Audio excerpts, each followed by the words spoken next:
안녕하세요.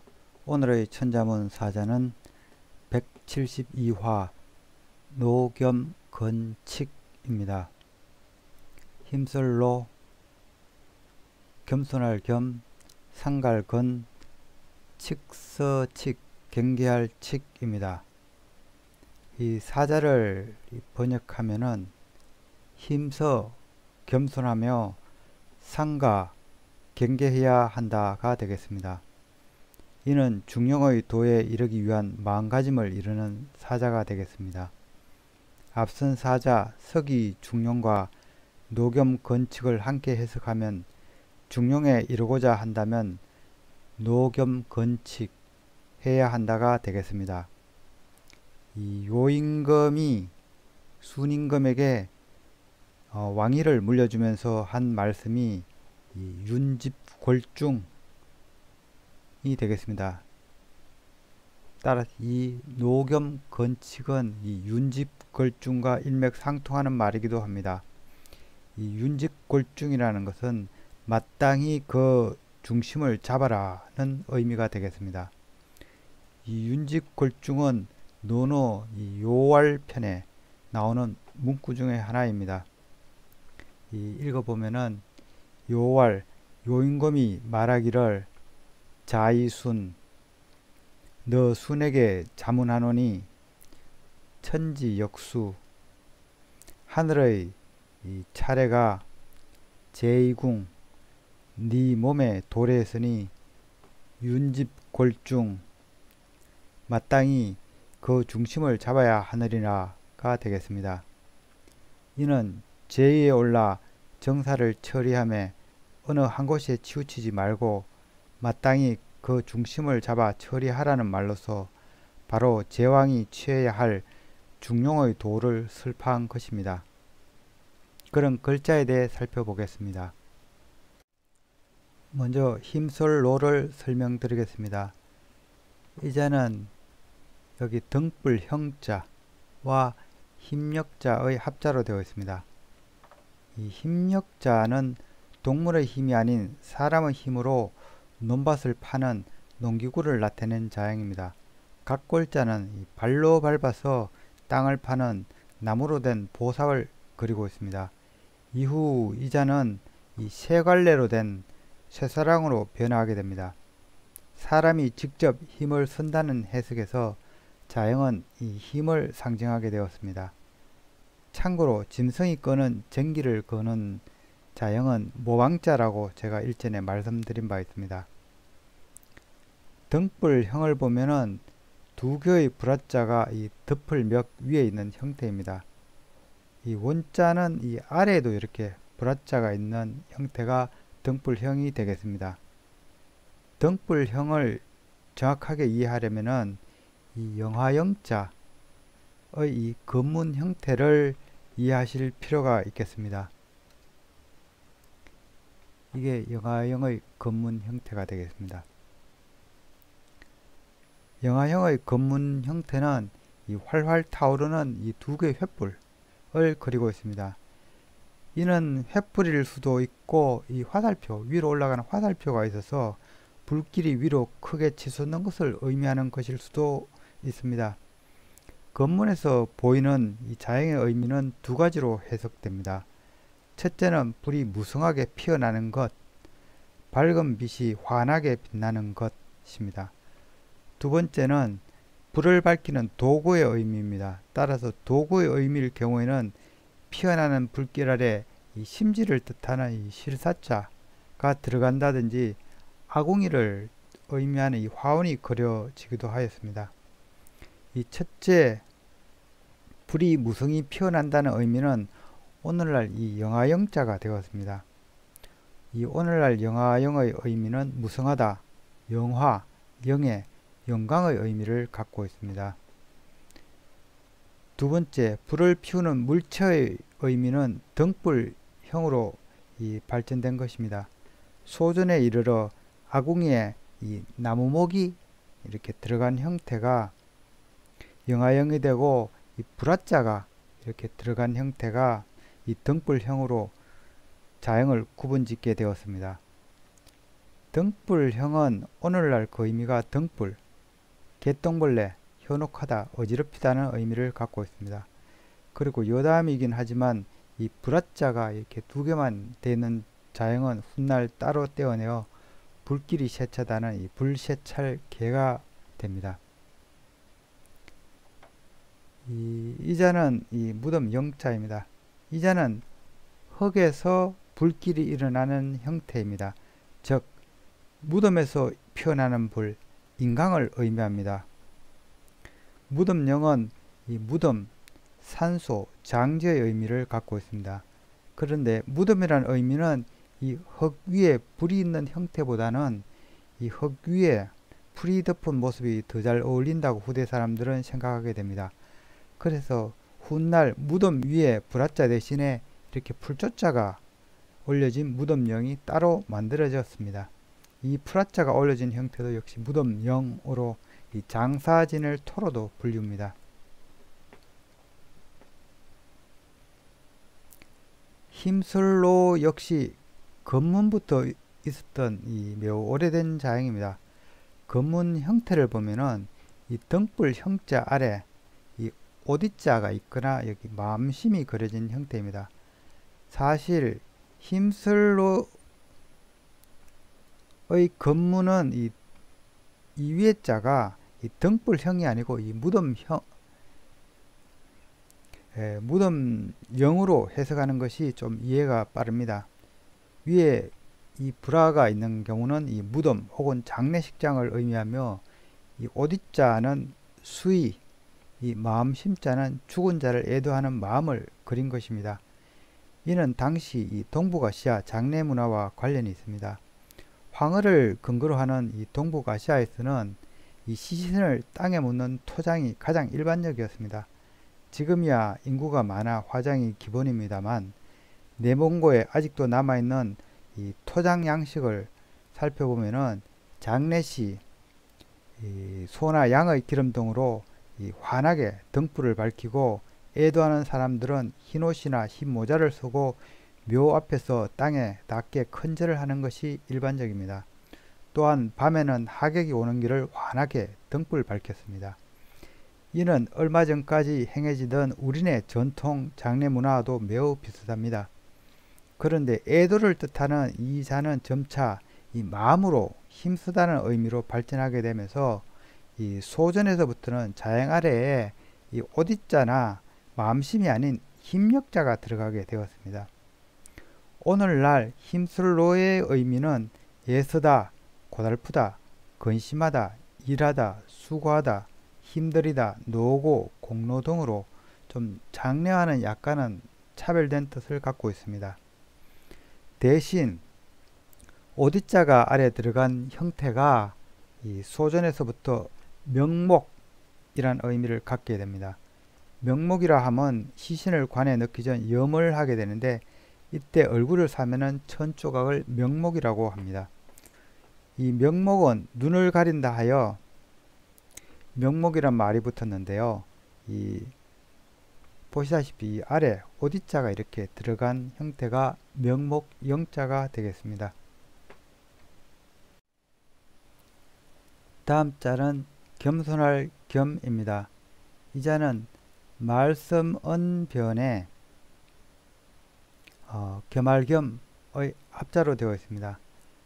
말씀은 여러 번 나왔지만은 입에서 소리가 나온다는 것을 나타낸 회의문자입니다.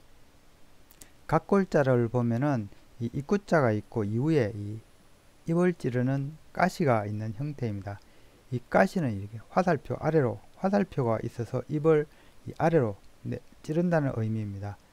당연히 입에서 시름소리가 흘러나오겠지요. 이렇게 찌르는 형태의 가시는 점차 발전하여 묘울신자가 되었다고 말씀드린 바 있습니다. 묘울신은 그 의미가 괴롭히다, 맵다, 독하다 등의 뜻을 담고 있습니다. 추후에 묘울신은 이 작은 찌르는 칼을 의미하기도 하여 일부 자양에서는 문신을 새기는 도구로 이 묘울신이 해석되기도 합니다. 이 겸할겸은 건문을 보면은 이 수확한 이 기장 두 가닥을 이렇게 잡고 있는 모습입니다. 비록 두 가닥으로 그려졌지만 이거는 기장을 묶은 한 다발로 해석할 수 있습니다. 그래서 그 뜻이 포용하다, 둘러싸다, 샀다이며 이 의미가 발전하여서 겸하다, 아우르다, 합병하다 등의 뜻으로 발전되었습니다. 이후 겸할겸의 형태는 이 여러 가지로 해석이 되었습니다. 그 예로 이 손에 잡아서 이 누군가에게 전해주는 것으로 본 것입니다. 즉 부족한 누군가에게 이 식량을 전해주는 것으로 본 것입니다. 이는 겸양의 뜻이 있다고 보았습니다. 그래서 소전에서부터 이를 구분하고자 겸양의 말이란 뜻을 나타내기 위해서 이 말씀언이 추가된 겸손할 겸이 따로 만들어졌습니다. 이 겸손할 겸의 오늘날 자형의 의미는 겸손하다, 겸허하다, 사양하다, 충분하다는 뜻을 갖고 있습니다. 또한 이 자는 역으로 누군가에게 나눠준다는 것은 나는 풍족하다, 즉 충분하다는 해석이 됩니다.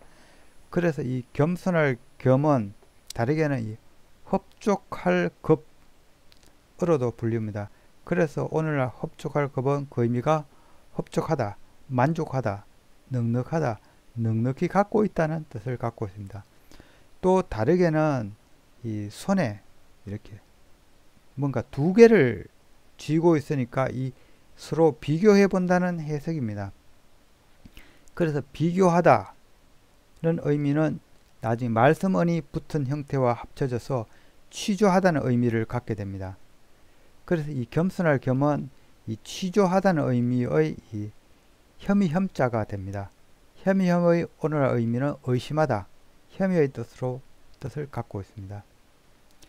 참고로 이렇게 기장을 하나 잡은 형태도 있습니다.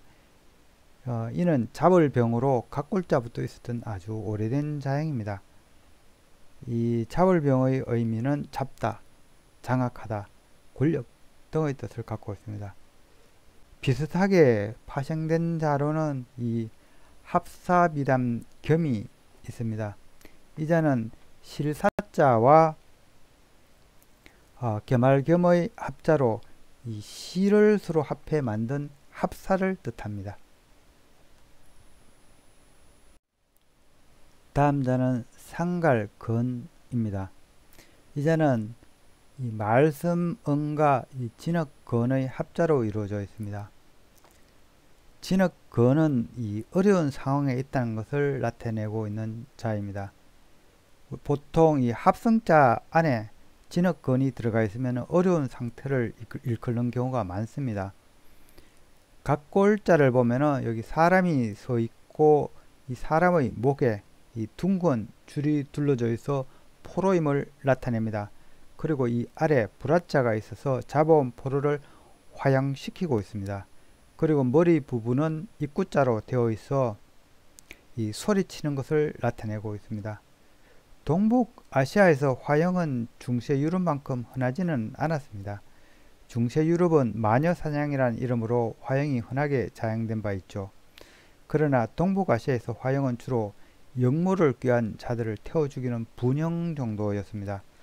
따라서 건문에서는 이 어려운 상황에 빠진 사람들을 다르게 묘사하게 됩니다.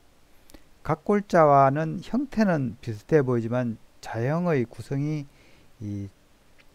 다릅니다. 이 목줄은 이 두 손 아래로 내려와 의복이 되고 이 소리치던 입구자는 이 관모를 뜻하는 이 수무립자가 되었습니다. 이 자의 형태는 사람을 나타내는데 즉 부족장이나 왕의 모습을 그린 이 누를 황자의 건문자형과 동일합니다. 이 사람 아래에는 여전히 이 불화자가 있었으나 나중에는 흑도자가 됩니다. 불화자가 있는 경우는 이 불의에 사람이 있으니 어려움에 처하다는 의미이고 이 흑도자가 있는 것은 진흙에 빠진 사람으로 이해되어 오도가도 못하다, 겨우 움직이다는 의미를 담고 있습니다. 재미난 점은 소전으로 와서는 이 건문자형을 제대로 파악하지 못해서 이 가죽혁자 아래에 이 불화자, 여기 불화자, 불화자가 있고 그 아래 흑도자가 둘 다 그려져 있다는 것입니다. 이는 이 옛날 고대 중국에서 생가죽을 처리하던 이 연기 무두지를 연상시킵니다. 이 흑도자는 짐승 가죽에서 생석회와 제물로 지방과 단백질을 제거하는 것을 의미하고, 이 불화자는 가죽을 부드럽게 하기 위해 연기로 무두질하는 것을 나타낸다 하겠습니다. 이는 가죽을 괴롭히다, 단련시키다는 의미로 풀이가 됩니다. 진흙건의 오늘날 의미는 진흙, 찰흙, 흙을 바르다 이며 진흙에 갇혀 겨우 움직이다는 해석에서 이 조금 약간이란 그런 뜻도 있습니다. 한편 이 왕을 나타내는 이 누를 황자 때문에 이 건문에서 보이는 이 자형은 이 왕이 즉 기우제를 지내는 모습으로 해석하기도 하여 이 자형의 의미에는 때, 시기라는 그런 뜻도 추가가 되었습니다. 하지만 이 자형의 구성에 이 진흙건이 있으면 곤란한 경우를 뜻하는 경우가 대부분입니다. 여기 이렇게 하품험이 들어간 경우는 어려움을 토로하다는 의미를 가진 탄식할 탄이 됩니다. 이 사람인이 이렇게 들어간 경우는 이 사람이 진흙에 빠진 상태로 겨우 연명하다는 의미로 겨우 가까스로라는 뜻을 가진 이 겨우건자가 됩니다. 그리고 이미 한번 나온 바 있는 이 어려울 나는 이 진흙에 빠진 새 혹은 진흙에서 새를 낚다는 의미로 벗어나기 힘들다, 수영하기 힘들다는 뜻을 갖고 있습니다. 한편 이 진흙건은 젖은 상태로도 해석이 되기 때문에 이렇게 불화자를 추가하여 젖은 것을 불에 말린다는 이 말릴 한 혹은 불사를 선이 만들어지기도 하였습니다. 따라서 이 변에 이렇게 말씀언이 추가된 경우는 이 말을 힘들게 하다는 뜻을 갖고 있습니다.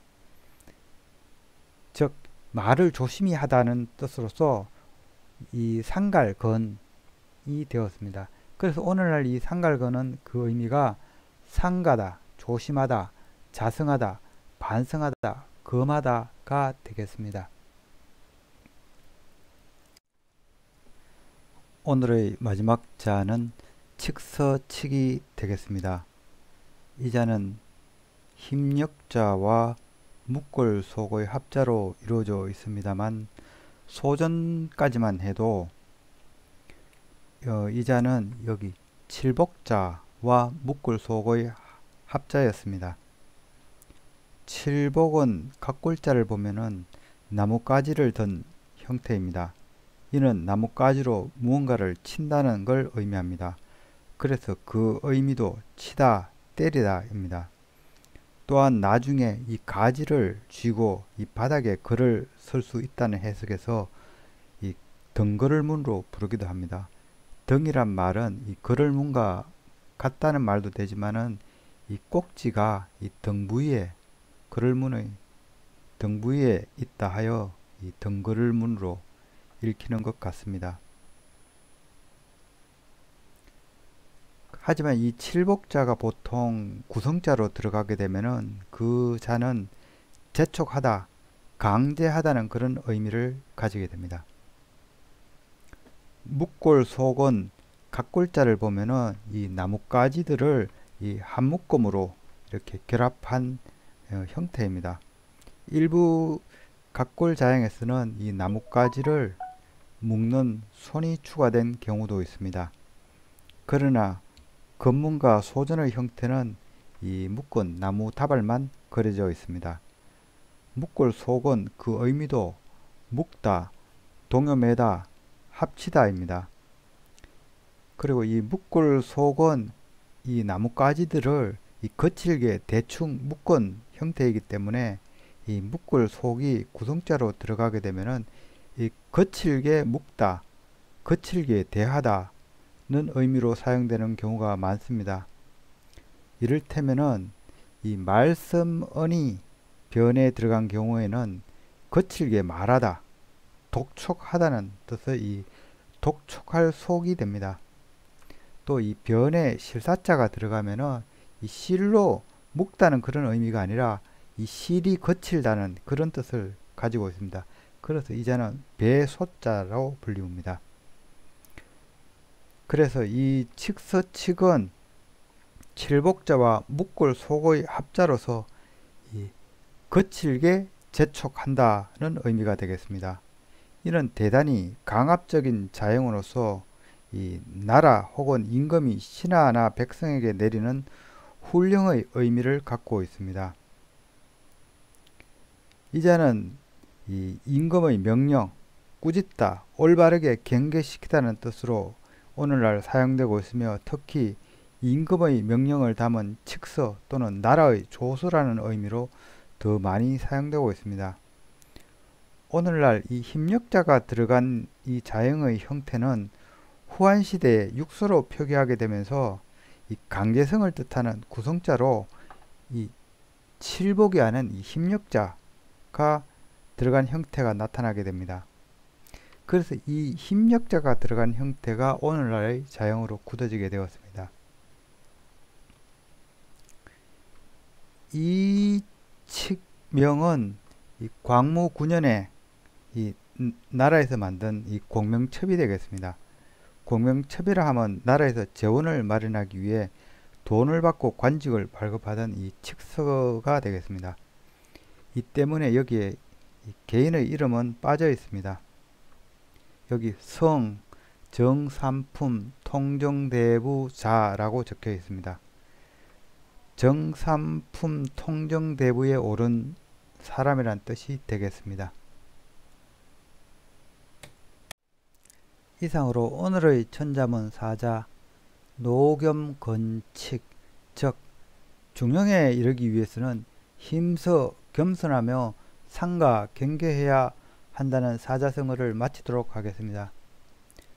중용 6장 이 순 기대지 장에서는 순임금이 말한 이 윤집골중을 다음과 같이 풀어 말하고 있습니다. 순 기대지자여, 순은 크게 아는 이였다. 순 홈은 이 호찰 이연, 순은 이 묻기를 좋아하고 가까운 이의 말을 살피기를 좋아하였고, 은악 이양선, 악함은 숨기고 선함은 고양하였으며, 직기 양단, 용기 중어민, 양단을 잡아 그 가운데를 백성에게 적용하였으니 기사 유의 순호, 이 모든 것이 순이 임금이 된 것이라 하겠다. 즉 순임금은 일에 있어 극단적인 상황을 파악한 후 극단을 피해 중용의 도로 백성을 다스렸다는 말이니, 공자님께서는 이를 춘추 열국의 제왕들이 순임금이 취한 중용의 도를 본받기를 원했던 것으로 보입니다. 시청해 주셔서 감사합니다.